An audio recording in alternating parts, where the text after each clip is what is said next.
extra time.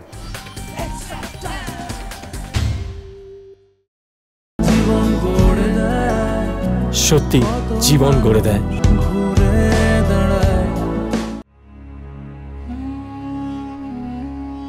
30 April পদত্যাগ করেছিলেন মোহনবাগানের 14 জন কার্যকরী কমিটির সদস্য। মঙ্গলবার তারাই ক্ষোভ উগরে দিলেন কলকাতা ক্রীড়া সাংবাদিক ক্লাবে সাংবাদিক সম্মেলন করে। কেন সচিব অঞ্জন মিত্রের সঙ্গে তাদের সম্পর্কের অবনতি হলো সেই কারণ জানিয়ে ফুটবল সচিব সত্যজিৎ চ্যাটার্জি বলেন, প্রয়োজনে ক্লাবের মালি হতে পারি, কিন্তু প্রতারক হতে পারবো না।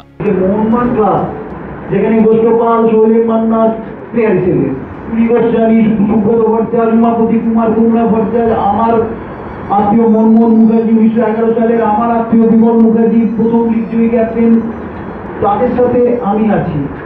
এর সব ব্যাপার এটা মোহনবাগান ক্লাবে আমি মালিক হতে পারলে স্বপ্ন হবে, আমি মালিক কাজ করতে পারি।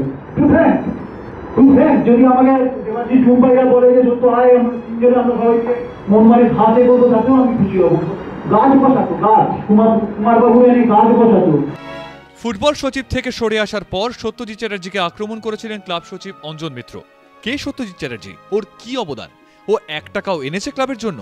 তার এদিন পাল্টা দিলেন সত্যজিৎ চ্যাটার্জি।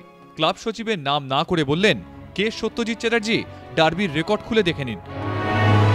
15-16 বছর যে খেলে, যে সবচেয়ে বেশি মোহনবাগান নিষ্করণ ম্যাচ করে, এটাকে আপনাদের তথ্য অনুযায়ী করে দিচ্ছে। এখানে 88টা যে মোহনবাগান নিষ্করণ ম্যাচ খেলে, কোনোদিন কেউ খেলবে কিনা আমার জানা নেই, কিন্তু আমার দিনে সেকেন্ড ম্যাচে 69টা ম্যাচ খেলেছে, থার্ড ম্যাচ 68টা ম্যাচ খেলেছে। এখানে যদি কে সত্যজিৎ চ্যাটার্জি হয়, তার উত্তর দেবে সমর্থক সদস্যরা এবং আপনারা। অবশ্যই প্লিজ আপনাদের দ্বারা উত্তরটা হওয়া ভালো। অঞ্জন মিত্রের আচরণে ক্ষুব্ধ দলের সর্বক্ষণের সঙ্গী সঞ্জয় ঘোষ। তিনিও পদত্যাগ করেছিলেন কার্যকরী কমিটির সভা থেকে। সঞ্জয় ঘোষ অঞ্জন মিত্রকে প্রস্তাব দিয়েছিলেন টুটু বসুর সঙ্গে বসে সমস্যা মিটিয়ে নিতে। তাতে অঞ্জন মিত্র নাকি তাকে বলেছেন এখন আর সেটা সম্ভব নয়। সঞ্জয় ঘোষ বলেন, আগামী দিনে এএফসির রোষের মুখে পড়তে হতে পারে মোহনবাগানকে। রিকোয়েস্ট করা হয়েছিল, আপনারা দুই বন্ধু, আপনাকে মানে প্র্যাকটিক্যালি পা ধরে নিয়েছিলাম আমি, যারা ছিল, যদি আমি ভুল না হই এক্সিকিউটিভ বডির অন্যরাও ছিলেন, তাদের কাছে আমি বলে যে আপনি একবার কথা বলুন। উনি একটা কথাই বলেছিলেন, সেই জায়গাটা আর নেই।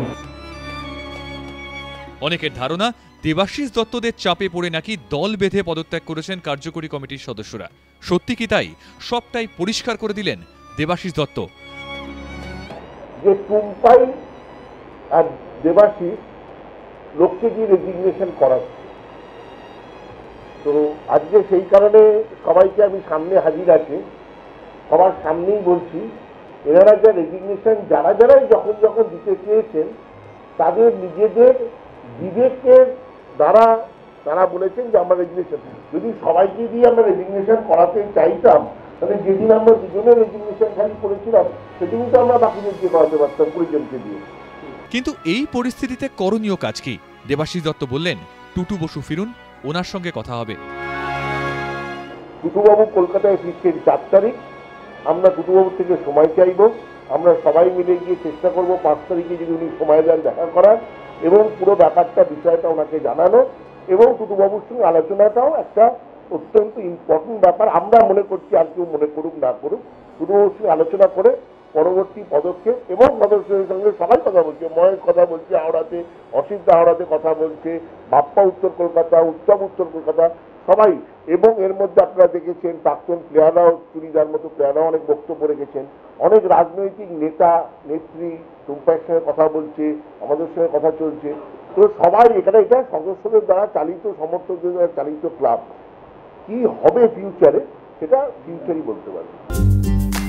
লেটেস্ট নিউজ আর এক্সক্লুসিভ ভিডিওর সঙ্গে আপডেট থাকতে এখনই সাবস্ক্রাইব করুন আমাদের ইউটিউব চ্যানেল। বেল আইকনে ক্লিক করতে ভুলবেন না যেন।